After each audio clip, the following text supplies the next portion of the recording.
네, 아는 기자 아자 시작합니다. 정치부 김철중 기자 나왔습니다. 자, 새해 벽두부터 대통령이 이 총선 판도가 달라질 수 있는 선거구제 개편 중대선거구제를 꺼내들었어요. 네. 일단 도입이 되면 어떻게 달라지는 겁니까? 네, 핵심만 간단히 먼저 말씀드리면요. 선거에서 1등을 하지 않아도 국회의원이 될 수 있게 되는 겁니다. 선거구제 개념부터 간단히 설명드리겠습니다.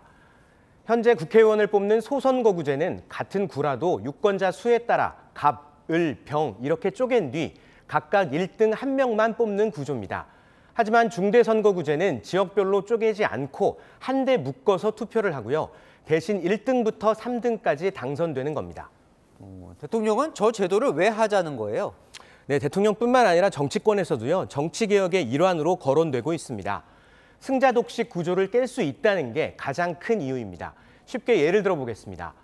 현재 선거제도에서는 한 선거구에서 A 후보가 46%, B 후보가 45%를 득표했다고 했을 때요. 단 1%포인트 차이인데 A 후보만 당선되고 B 후보를 비롯한 다른 후보를 찍은 54%의 유권자의 뜻은 그대로 묻혀버리게 되죠. 그런데 만약 2등까지 뽑아준다면 90% 이상의 표심이 선거 결과에 반영되는 셈입니다. 지역주의 타파에 도움이 된다는 주장도 있습니다. 실제 지난 지방선거 당시 시범적으로 일부 지역에서 한 선거구당 기초의원을 3명에서 5명까지 뽑는 방식이 도입됐는데요. 광주에서는 진보정당이, 영남에서는 민주당이 추가로 당선되는 것으로 나타났습니다. 근데 그렇게 좋은 거면 왜 지금까지 안 한 겁니까? 네, 장점만큼 단점도 명확하기 때문입니다. 사표는 줄일 수 있지만 반대로 10% 미만의 낮은 득표를 한 후보도 2, 3등 안에 들면 당선될 수 있기 때문에 당선자의 대표성을 두고 논란이 제기될 수 있습니다. 한 정당이 같은 지역구 안에 복수의 후보를 공천하기 때문에 당내 경쟁이 과열될 수도 있는데요.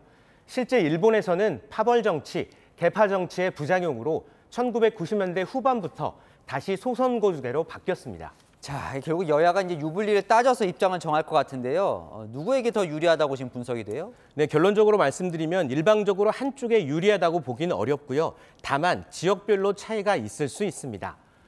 수도권에서는 국민의힘이 유리할 수 있는데요. 지난 총선 기준으로 보면요. 수도권에서 민주당이 103석, 국민의힘의 전신인 미래통합당이 16석, 민주당이 압승을 거뒀죠.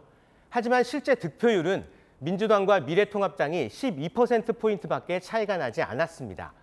당시 미래통합당 후보가 1000표 이내로 아깝게 진 지역도 많았는데 중대선거구제가 도입되면 2등도 당선될 수 있는 거죠.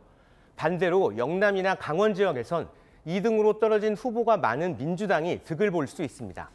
자, 그래서 결과적으로 실제로 도입될 가능성이 있을까요? 이거 어차피 대통령이 하는 건 아니잖아요. 네, 국회가 최종 결정을 해야 할 일입니다. 국회 정개특위위원회에서는 다음 달 중순까지 초안을 만들고 총선 1년 전인 3월 말까지 확정하겠다는 게 김진표 국회의장의 생각인데요. 하지만 여야 지도부 모두 쉽지 않다고 보는 이유, 이해관계가 얽혀있는 현역 의원들의 강력한 반발 때문입니다. 총선 전 인구 변화를 감안해 선거구를 조정할 때마다 사라지는 지역구 의원들이 강력 반발하는 장면 기억하실 겁니다. 공개해서 안 있죠, 그 도박이. 공개 못할 이유가 없잖아요. 민주당은 중대선거구제 말고 비례의원 수를 늘리자 이런 의견도 내놓고 있습니다. 그런데 이거 한다고 국회의원 수를 전체적으로 늘리는 건 아닌 거죠? 네, 기존 지역구 여러 개를 합친 후에 거기에서 2~3명을 한꺼번에 뽑는 거기 때문에 전체 의석수에는 차이가 없습니다. 서로 자기 지역구 손해보기 싫으면 전체 수를 늘리는 걸로 합의 볼 수도 있으니까 잘 지켜봐야 할 것 같습니다. 네, 아는 기자 김철중 기자였습니다.